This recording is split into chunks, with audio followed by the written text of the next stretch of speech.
दोस्तों, वास्तविकता देखी जाए तो हम भी भीड़ का एक हिस्सा बन चुके हैं। हम भी इस भीड़ में अपने आप को भूल चुके हैं। हम भी इस भीड़ के कहे अनुसार उनके इशारों पर नाचते रहते हैं। एक कठपुतली की तरह यह भीड़ जैसा कहती है, हम वैसा करते चले जाते हैं।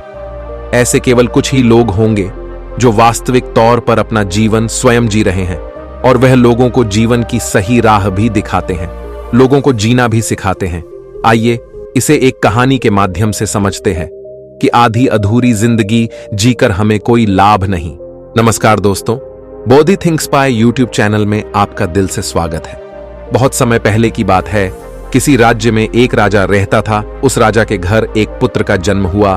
वह उस राजा का इकलौता पुत्र था और वह अभी बहुत छोटा था। दूसरी तरफ राजा ने उसके पूरे जीवन की लकीरें बना दी थीं। वह क्या होगा, कैसे बनेगा, वह अपने जीवन में क्या करेगा, उसे किस तरह से एक प्रभावशाली राजा बनना होगा। इस तरह की कई सारी बातें राजा ने पहले से ही सोच रखी थीं। लेकिन वह राजा यह भूल चुका था कि हम में से हर एक व्यक्ति अलग रूप, रंग और अलग व्यवहार के साथ जन्म लेते हैं, और वही हमारे जीवन की धारा होती है। एक नदी की तरह साफ और स्वच्छ उस धारा को हमने खो दिया है और अपना लिया है भीड़ तंत्र द्वारा दिया गया, क्योंकि यह हमें अत्यधिक सुरक्षित लगता है। क्योंकि इस भीड़ में हम अपने आप को सुरक्षित मानते हैं। हमें कुछ नया जानना अच्छा नहीं लगता। हम तो केवल इस भीड़ के साथ चलकर अपने आप को सर्वश्रेष्ठ समझते हैं। उस लड़के का भी एक व्यवहार था। उसे राज्य का राजा नहीं बनना था। उस लड़के का मन तो बहुत नाजुक था। वह जल्द ही करुणा से भर जाता था। हिंसा से उसे आनंद नहीं आता था। उसे तो चित्र बनाना और नृत्य करना अत्यधिक पसंद था। यही उसकी जीवन धारा थी। यदि वह उस पर चलता तो संपूर्णता को प्राप्त करता। लेकिन उसके पिता को यह सब बिल्कुल पसंद नहीं, जिस कारण वह राजा अपने बच्चे से नाराज रहने लगे। उसने हर वह जतन कर दिया जिससे उसका बच्चा सम्राट बनने के लिए आगे बढ़ सके, उसमें सम्राट के सर्वश्रेष्ठ गुण आ सके। लेकिन उस लड़के को कोई फर्क नहीं पड़ रहा था। ऐसे ही धीरे धीरे समय बीतता गया और समय के साथ साथ अब वह युवराज बड़ा होने लगा था। लेकिन जैसे जैसे युवराज बड़े हो रहे थे, उनके मन में, उनके दिमाग में समाज की यह बातें घर करती चली जा रही थीं। अब वह बाहर के बारे में सोचने लगे थे, लेकिन अब भी उनका व्यवहार पहले जैसा ही था, और यह बात उस राजा को बिल्कुल पसंद नहीं थी। और इसी वजह से वह राजा अपने पुत्र को ताने मारता, अब शब्द कहता। वह कभी कभी इतना क्रोधित हो जाता कि अपने पुत्र से कहता, तुम्हारे जैसा पुत्र होने से तो अच्छा था कि मेरा कोई पुत्र ही नहीं होता। क्या तुम जानते हो, जब लोग यह सुनते हैं कि तुम्हारा पुत्र नृत्य करना पसंद करता है, चित्र बनाना पसंद करता है, तो लोग मुझ पर कितना हंसते हैं, मुझ पर क्या बीती है। क्या तुम जानते हो वह मेरे बारे में कैसी कैसी बातें करते हैं, और यह सब तुम्हारी वजह से है। राजा के पुत्र को अपने पिता की यह बात लग गई। उसके बाद उसने निश्चय किया कि वह अपने पिता की बातों का पालन करेगा। वह अपने पिता की आज्ञा का पालन करेगा। उसके पिता जैसा उसे बनाना चाहते हैं, वह वैसा बनकर रहेगा। एक बार जब उसके पिता खुश हो जाएंगे तो वह वापस अपने साधारण जीवन को जीने लगेगा। उस दिन से ही युवराज ने बहुत प्रयास किए, निरंतर अभ्यास किया, और आखिरकार वह एक ऐसा योद्धा बन गया जिसे हराना नामुमकिन था। उसने कई ऐसी लड़ाइयां लड़ी जिन्हें जीतना नामुमकिन था, लेकिन वह अपने पराक्रम के दम पर विजय हुआ। और जब भी वह विजय होकर वापस अपने महल लौटता तो उसे यही लगता कि अब तो उसके पिता उससे अत्यधिक प्रसन्न हो जाएंगे। लेकिन हर बार जब वह विजय होकर घर लौटता तो उसके पिता उसे केवल एक ही बात कहते, बेटा तुम्हें तो अभी और सीखना है, अभी तुम पूर्ण रूप से एक योद्धा नहीं बने हो। और इसी वजह से वह अपने पिता की नजरों में पूरा बनने के लिए दिन रात मेहनत करता, अपनी पूरी ताकत लगा देता। लेकिन ऐसा समय कभी नहीं आया जिससे राजा को अपने बेटे पर गर्व हो, और धीरे धीरे वह पुत्र अपने आप को भुला चुका था कि वह क्या है और वह क्या करना चाहता है। धीरे धीरे उसके अंदर की करुणा क्रूरता बन चुकी थी। दोस्तों, हमारे साथ भी हमारे जीवन में कुछ ऐसा ही होता है। लोगों की परवाह करते करते, जिम्मेदारियां निभाते निभाते हम अपने आप को ही भूल जाते हैं और एक ऐसी जिंदगी को अपना ले जो हमारी है ही नहीं। लेकिन सबसे खुशकिस्मत तो वह लोग होते हैं जो सही मायने में अपना जीवन जीते हैं। वह वही करते हैं जो वह करना चाहते हैं। एक दिन की बात है, वह युवराज अपने राज्य में भ्रमण कर रहा था कि तभी उसकी नजर एक युवती पर पड़ी और वह युवती अत्यधिक सुंदर थी, जिसके प्रति वह युवराज आकर्षित होते चले जा रहे थे। उस युवती को देखकर युवराज के मन में प्रेम उमड़ने लगा। उन्होंने उस युवती को अपने राजमहल बुलाया और उस युवती के सामने उन्होंने तरह तरह के हीरे जवाहरात के ढेर लगा दिए और फिर उस युवती से कहते हैं, मैं तुमसे प्रेम करता हूं और मैं तुमसे विवाह करना चाहता हूं। ये जो कुछ भी तुम देख रही हो, यह सब तुम्हारा है। बस मेरे विवाह के प्रस्ताव को स्वीकार कर लो। इस पर वह युवती क्रोधित होकर युवराज से कहती है, हे युवराज, मैं आपसे प्रेम नहीं करती। भला यह कंकड़ पत्थर लेकर मैं क्या करूंगी? यदि आप सच में मुझसे प्रेम करते हो तो मुझे आपकी सबसे प्रिय चीज चाहिए। क्या आप मुझे दे सकोगे? इस पर वह युवराज कहता है, सुंदरी, जो कुछ तुम चाहो वो मैं तुम्हें देने के लिए तैयार हूं। इस पर युवती कहती है, हे युवराज, मुझे आपका यह राजमहल, यह राजपाट, यह शानो शौकत नहीं चाहिए। मैं तो एक साधारण सी युवती हूं और मैं आपसे भी यही चाहती हूं। क्या आप मेरे साथ एक साधारण युवक बनकर जीवन व्यतीत कर पाएंगे? क्या मेरे साथ एक साधारण युवक बनकर चल सकेंगे? अपना यह राजपाट, यह शानो शौकत क्या आप छोड़ सकेंगे? उस युवती की यह बात सुनकर वह युवराज बहुत सोच में पड़ गया और उस युवराज को देखकर वह युवती हंस पड़ी और कहने लगी, हे युवराज, यह आपकी धन दौलत, यह आपका साम्राज्य हमारी जिंदगी में कुछ नहीं। धन दौलत, मान सम्मान, पद प्रतिष्ठा ही प्रेम की कसौटी बन जाता है। आपने तो देखा ही होगा, जिसके पास जितनी ज्यादा धन दौलत होती है, मान सम्मान होता है, पद प्रतिष्ठा होती है, लोग उसे ही अधिक प्रेम करते हैं, उसकी अधिक फिक्र करते हैं, हमेशा उसके साथ खड़े रहते हैं, उसका सम्मान करते हैं। लेकिन यह सब सच नहीं होता वास्तविक तौर पर। तो वे लोग उस धन दौलत के अधीन होते हैं, उस धन दौलत का सम्मान कर रहे होते हैं, उस राजपाट का, उस पद प्रतिष्ठा का, उस मान सम्मान का आदर कर रहे होते हैं। वे लोग उसकी वाहवाह कर रहे होते हैं, उसी की प्रशंसा कर रहे होते हैं, जो कि एक दिखावा है, जो कि एक झूठ है। और इन सभी झूठों के पीछे हम अपना पूरा जीवन यूं ही व्यतीत कर देते हैं। हम सब इनके पीछे भागते रहते हैं, फिर चाहे वह कोई गरीब हो या फिर कोई अमीर। लेकिन आखिरी सांस तक ना तो कोई गरीब से प्रेम करना चाहता है और ना ही उसकी कोई फिक्र करता है। लेकिन यदि आप किसी को धन दौलत, मान सम्मान, पद प्रतिष्ठा दिखाएंगे तो वह अवश्य ही आपकी झूठी तारीफ करेगा और वह आपका झूठा सम्मान भी करने के लिए तैयार रहेगा। वह आपसे केवल इसलिए जुड़ा रहेगा क्योंकि उसे वे सारी चीजें पसंद हैं, ना कि आप। उस युवती की यह सारी बातें सुनकर युवराज एक बार फिर से कुछ देर के लिए सोच विचार करने लगते हैं और कुछ देर बाद वह उस युवती से कहते हैं, मैं तुम्हारे साथ चलने के लिए तैयार हूं, जैसा तुम चाहती हो। मैं एक साधारण जीवन जीने के लिए तैयार हूं। बस मैं अपने माता पिता को इसकी सूचना देना चाहता हूं, अपने माता पिता से आज्ञा लेना चाहता हूं। जैसे ही सम्राट को यह पता चला कि युवराज यह राज्य छोड़कर जा रहे हैं और वह भी एक साधारण सी लड़की के लिए, उसने तुरंत ही अपने सैनिकों को आदेश दिया कि उस लड़की और युवराज को बंदी बनाकर राज दरबार में पेश किया जाए। सैनिकों ने बिल्कुल ऐसा ही किया।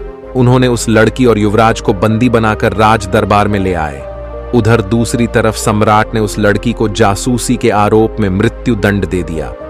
वह राजा यह भूल चुका था कि जब हमारे हाथों में शक्ति होती है, हमारे हाथों में ताकत होती है, तो हम न्याय और अन्याय के बीच का फर्क भूल जाते हैं। हमें तो केवल बस यही लगता है कि हम जो कुछ कर रहे हैं वही सही है। हम अपने आप को सर्वशक्तिमान समझने लगते हैं। इस मृत्युदंड के बारे में सुनने के बाद वह लड़की डर गई और राजा से कहती है, हे राजन, इसमें मेरा क्या दोष है? इसमें मैंने क्या किया है? आपके ही पुत्र युवराज ने मुझे यहां पर आने का अनुग्रह किया था और मैं उनकी ही विनती पर यहां आई थी, इसलिए मुझे मृत्यु दंड देने का आपको कोई अधिकार नहीं है। उधर दूसरी तरफ युवराज भी अपने पिता को समझाने का हर मुमकिन प्रयास करते हैं, लेकिन उसके पिता मानने को तैयार नहीं थे। उसने अपने पिता से कहा, पिताजी, यदि आप इस लड़की को छोड़ देंगे तो आप जैसा कहेंगे मैं वैसा ही करूंगा। यह बात सुनकर वह सम्राट अत्यधिक प्रसन्न हुआ और उस सम्राट ने उस लड़की को जाने दिया। उसके बाद उस सम्राट ने अपने राजकुमार का विवाह राजकुमारी के साथ किया। वह राजकुमारी बहुत ही महत्वाकांक्षी थी। वह जल्द से जल्द इस राज्य की महारानी बनना चाहती थी और इसके लिए युवराज के पिता का मरना जरूरी था, अर्थात युवराज के पिता का मृत्यु को प्राप्त करना आवश्यक था। आगे वह राजकुमारी युवराज से कहती है कि अब आपके पिता बूढ़े हो चुके हैं, अब आपको ही इस राज्यभार को संभालना चाहिए।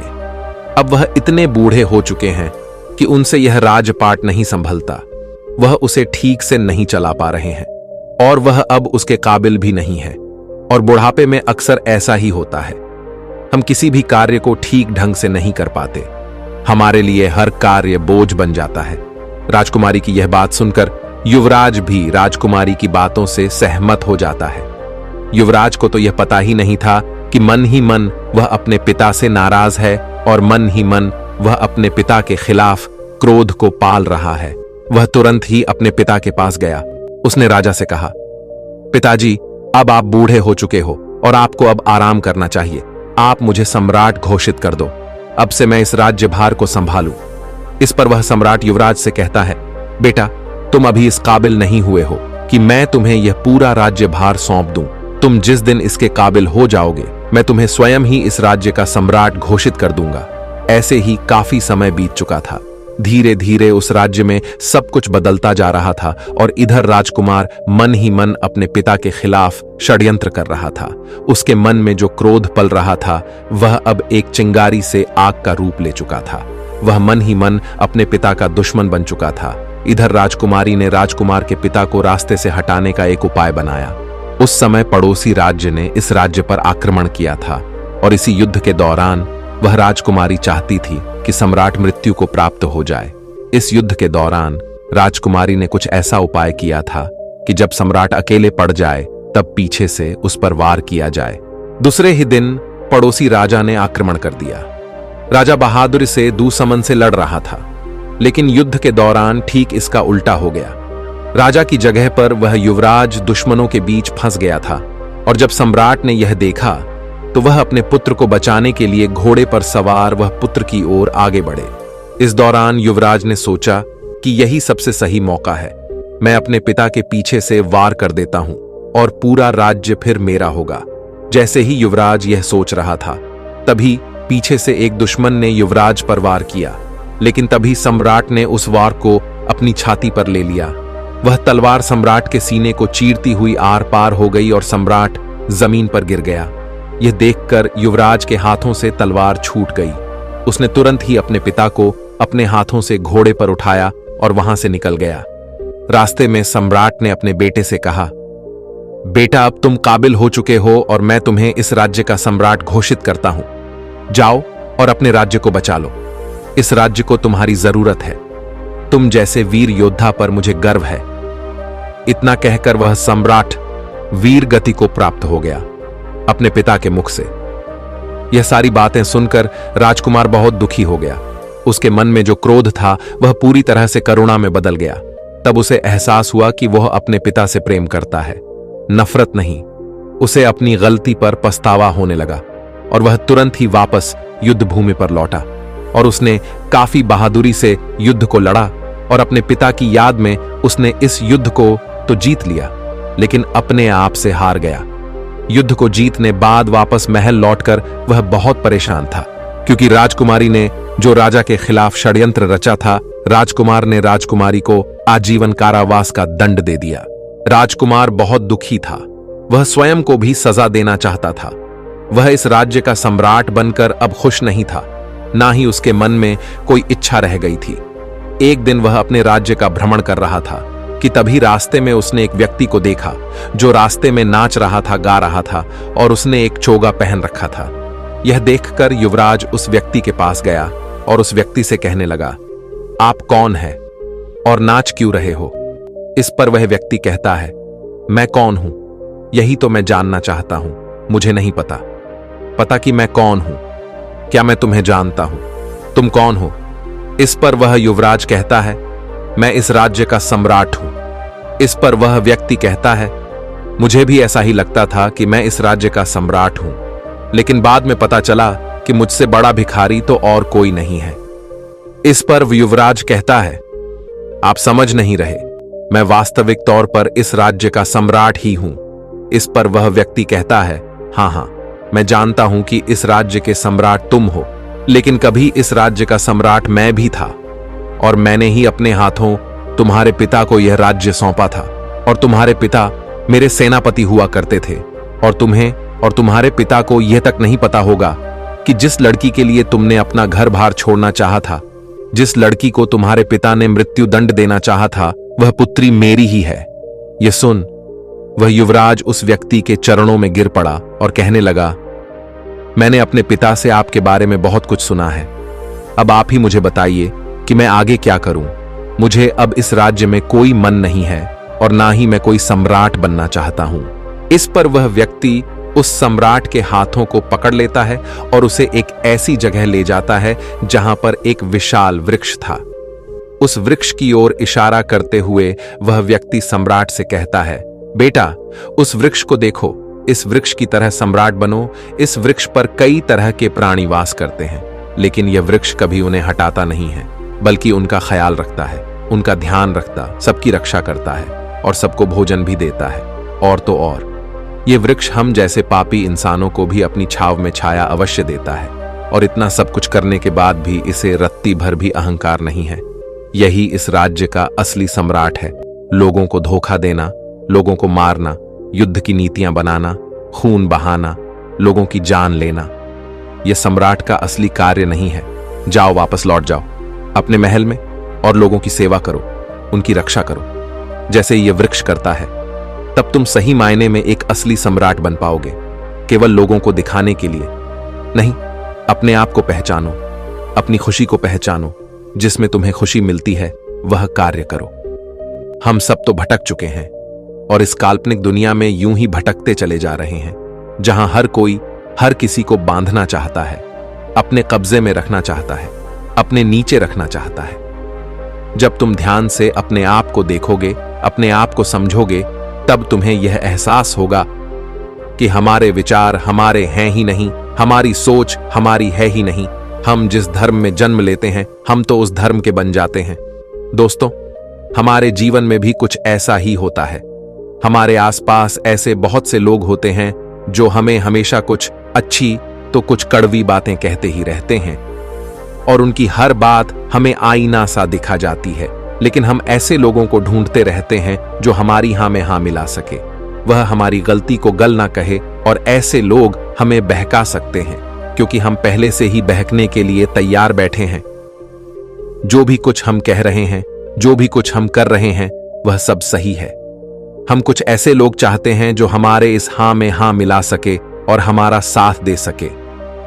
दोस्तों, आपने आज के इस वीडियो से क्या सीखा, वह मुझे आप कमेंट में बता सकते हैं।